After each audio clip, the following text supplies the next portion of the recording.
Good morning. Hope everybody that listens is keeping well.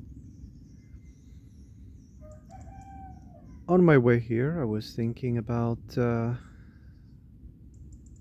people complain online, how they project, how they try to convince others that their worldview is the correct one, and everybody should listen to them, even, I don't know, do what they say. I don't know. That sounds like the little Hitlers to me, you know. Imagine if people actually listened to them and did what they said. Their behavior would change dramatically. At first view, they seem like good people, But once they got enabled, ooh, people get easily drunk in power, you know. So I often hear the people complaining about the isms. Oh, if we were living under this ism, it would be a lot better. And other people say, no, this ism is not good. It never worked. Everywhere it was implemented, it never worked. Right. We end up living under isms. That's inevitable. An ism, inherently, it has this discriminative nature, this unfair nature to it. Yeah. And it's part of human nature. Yeah. I don't think we'll never meet utopia. I don't think there's no thing as utopia. Yeah, it's impossible. In the beginning, everything seems to be going well because people are full of hopes and courage and energy and, focus. Yeah. People are all fired up, you know. And the ism seems to be going well. But then something rises to the surface. Yes, the turds rise to the surface, right?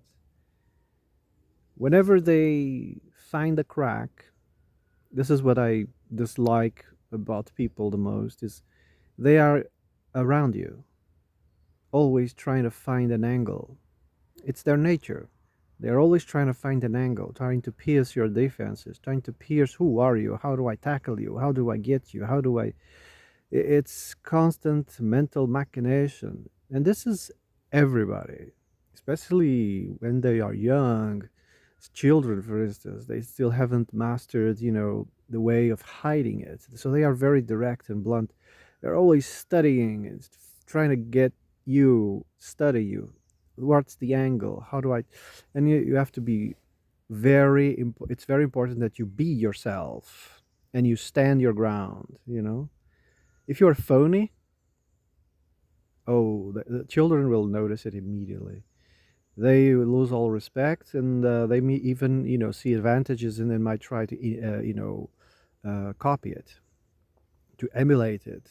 That's how lots of proto psychopaths are born. They emulate the grown-ups. Um, so people in general are always trying to find a way. Yes. So what ism, no matter what ism you start, there's always going to be the turds that are going to float to the surface because they found an angle, a soft spot, an angle of attack, and they will just become the establishment, the big fish in the pond, and they will crush everybody else. They would punch everybody down, no matter what ism. When I say ism, I'm saying religion and politics. Yeah, they're basically the same. Religion is more far right, the politics in general is more far left, but they are sides of the same coin. It's not, to confuse with philosophy, metaphysics, not to confuse at all. Those are social, political, and economics, of course. Economics also enters the equation, the picture. Ways of control. An ism. In the beginning, it seems nice. Everybody's full of hope and and vigor. But then it becomes, a swamp. It's inevitable. And sometimes things become so toxic that it ends up collapsing. And they built it back again. And they say, with this time, it's going to be different. This time is going to be better. Human nature will always manifest it that way. I mean, you could try to educate people in philosophy, but most people are simply not interested in philosophy. To identify the red flags and do not give power to those who seek power for the sake of power. Doesn't matter how much education, how much you try to give them. A lot of people just, it just doesn't jive. It's not in human nature, okay? It's not part of human nature. Um, anyway, I was listening to this very successful person. He was selling suits to the rich. He was selling suits to the rich. Eventually, his company became international. Now he's flying all over the place selling suits. He was born in Soviet Union. Yeah. When he was 9, he moved and his family. Upon the collapse of the Soviet Union, they moved. They finally got the borders down. Up until then, you couldn't cross the border to the west. Once the Soviet Union collapsed, the frontier was open and they could pack and leave. And they left to other area, to another area in the west. The interviewer, in his wisdom, that was probably only 5 minutes of the interview that was worth listening, asked him, were you happier in the Soviet Union? He paused and he said, yes. We were extremely poor. He said, my grandma had to wake up at 6 in the morning to be 1 hour, in a line to get some bread. You know, our clothes were patched. We didn't get new clothes. We patched them whenever there was a cut or something that was not good. We patch it. When we got to the West, we found out we were poor, and everybody mocked me. He said, everybody mocked it, and they were amazed about the luxury and excess everybody was living. So he took advantage of his life lessons, and early on he became very enthusiastic about having his own business, while everybody else just lived life in easy mode. But he, because he already had uh, experiences about poverty, right? Suddenly he found himself in a very abundant area, lots of opportunities. He became extremely successful. But he was clear when he said we were happier in a communist country as a family than in a capitalist country. Everything is about profit, money. Everything is running, very, fast. There's no time for family. There's no time for connection, for spirituality. There's no time for anything. And everything is about materialism, materialism, materialism. So people are extremely unhappy, medicated, in therapy, but they have tons of money. You see.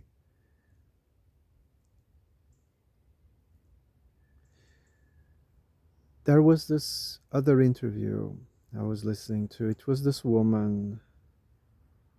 She was talking to another woman about feminism, and she said, I wish I could enter a time machine and go live in the 1950s, she said, before the contraception pill and the whole revolution. women's movements. She said, I would rather have a baby, hanging on my hip, another baby, on the way, and I had to go and find some eggs in the chicken coop, and I had to go and milk the cow, and I had to go and take the weeds out of the garden. I would rather do that than to live in the modern world where money is the center of everything, where you start your work at the age of 4 or 5 years old. You go to work, which they call schooling. You go to work and you get diplomas at the age of 20, 20 plus. You get all of your diplomas and requirements and working permits, and then you go into the working force and you have to compete because etc. until you get your career in order. And then maybe at the age of 40 you will think about, I don't know, having a kid. She said, no, this is not living. I would rather live in 1950 than now. You need money to do everything. Pay the bills, pay the rent, pay the car, you know, pay this, pay that, and life insurance, and this and the other, and everything's extremely expensive. And economy kind of adapts to the market. Economy adapts.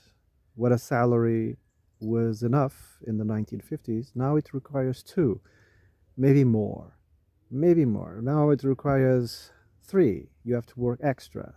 You have to work weekends in order to survive in the West, because the market, the economy, the so-called glorious capitalist, communist, I mean, whatever. I don't see almost no difference in them. Economies, I mean, they demand it of people because they have money. You're gonna have the goal of the establishment, doesn't matter what establishment, in what ism you are living, is to keep you poor, is to keep you working, is to keep you getting out of the house and making things happen. You have banks that print money out of thin air. Why is there hunger in the world? Because otherwise people wouldn't do anything. If money just gave money away, if banks gave money away, people wouldn't get out of the couch. So instead of having, I don't know, 5% of starvation in the world, you would have 90% of starvation in the world, because people are lazy by nature. You can't erase human nature. They're always looking for the angle to get free lunch, to take advantage of people. Yeah, always. It doesn't matter what system it is. I find it funny when they debate. They are both in losing sides. They are all debating for a losing side, trying to rationalize what is impossible to rationalize, trying to defend the indefendable. Most of them are ignorant about human nature and psychology. They just care about money. They just care about the numbers. If there's this amount of numbers, then it's the best system. Really? What about happiness?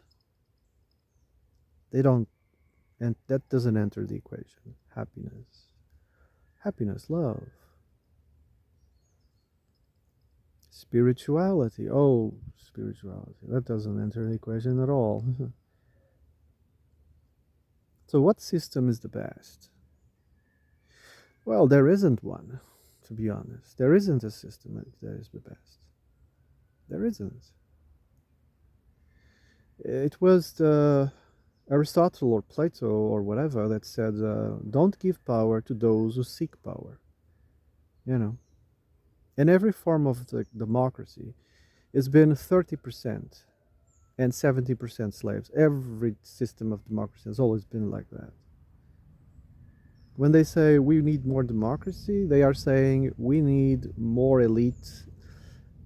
They are saying we need more for us and less for everybody else. That's what they are saying.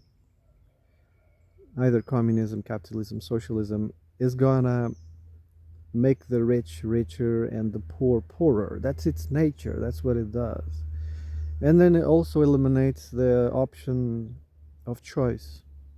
You may have a supermarket with kilometers of shelves with different logos in the products, different colors, different brands, different everything, but the inside is all the same.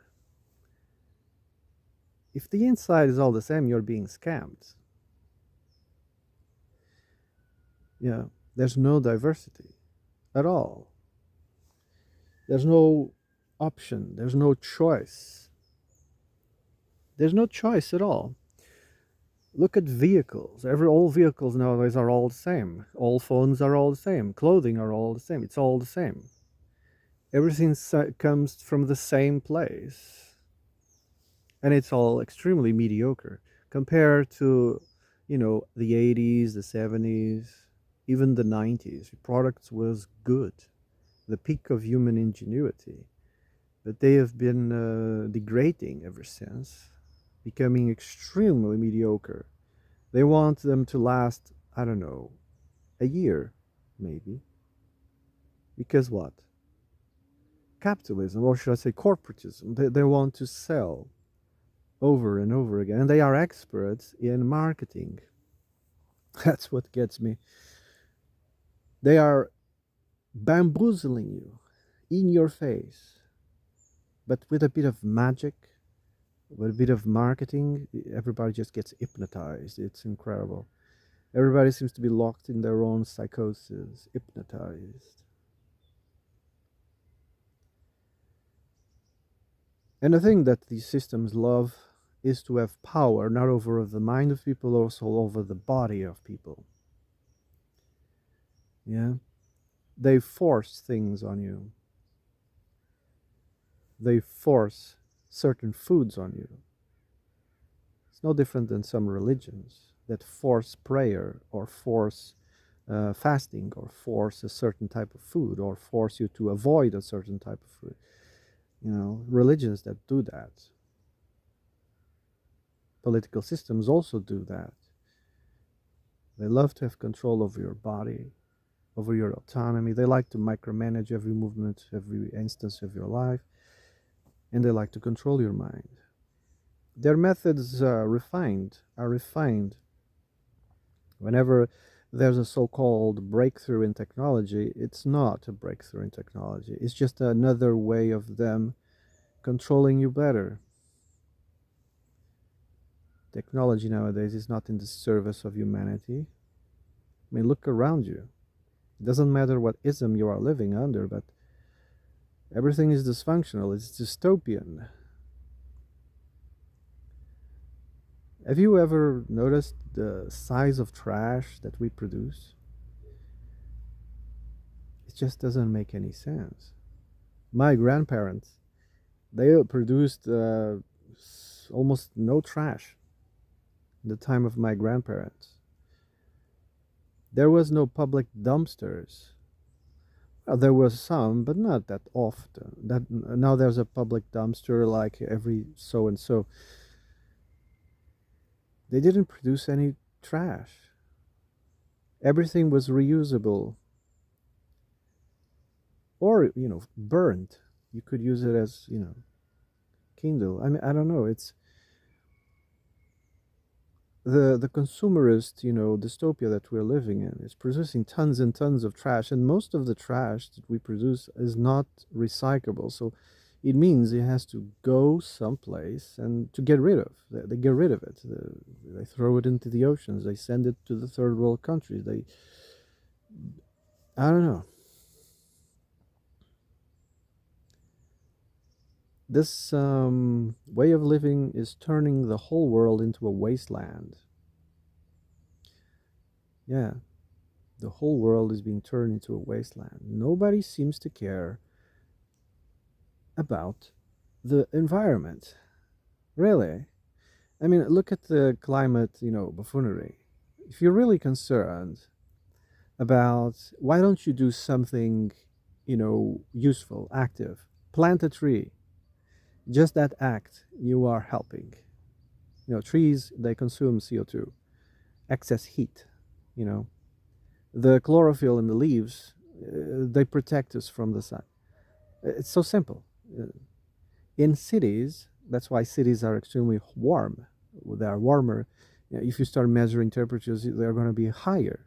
Of course, it's everything is concrete, no sun absorption at all. So what you do, you pay more electricity in your AC, of course. Why don't you, I don't know, plant a bunch of trees? Trees, they absorb the heat. Why are there deserts in the world? Because they destroy the layer of earth.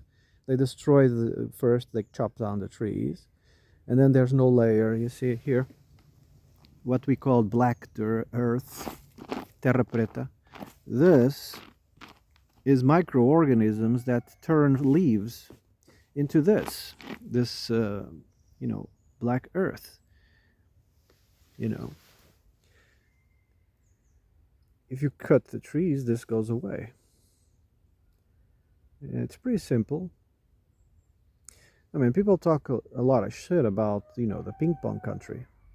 Oh, because they are like this, they are like that. But have you seen the programs that they are trying to, they are trying to turn the deserts into forests, and they are making it. It's rather easy. It's rather easy, but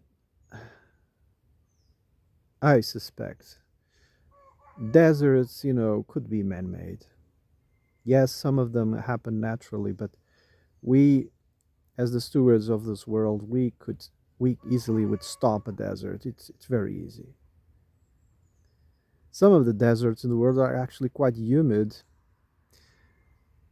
Yeah, in the evening they are quite humid, so you don't need to, water the plants. In the night they will get all the water required. All you have to do is create the topsoil, make an effort, and create the topsoil so that the roots can, hold. Windy areas, that could be a bit problematic because the wind, is a powerful, anti-tree, thing. Trees, I've heard, raised in laboratory without the winds, they become extremely delicate. Without the wind, they just collapse. They become stronger if there's wind present. You know, again, it's almost like our bodies. We have to be exposed to the elements to be strong. If you live all your entire life inside of an apartment and suddenly you decide to come out and catch some sun, you're gonna have, an emergency, trap immediately, a ticket to the emergency room because you're gonna be burned. Some people just don't grasp that idea. Yeah, if you are, in a cold country or you live most of your life inside, and if you decide to go to the sun, 15 minutes and then hide yourself. You're just not used to it. If you do that for a month, 15 minutes a day, you will grow, a brown layer, and then you can spend all day. I don't know why I'm talking about that. Anyway. Whew. So, I've been talking for 24 minutes. I'm sorry about that. When I listen to information, I'm doing something else. So, do the same, Just listening to me, I can't stand, just listening, just being there and listen. No, I have to be doing something else. So, multitask. All right, I think I'm going to shut up. Have a nice day.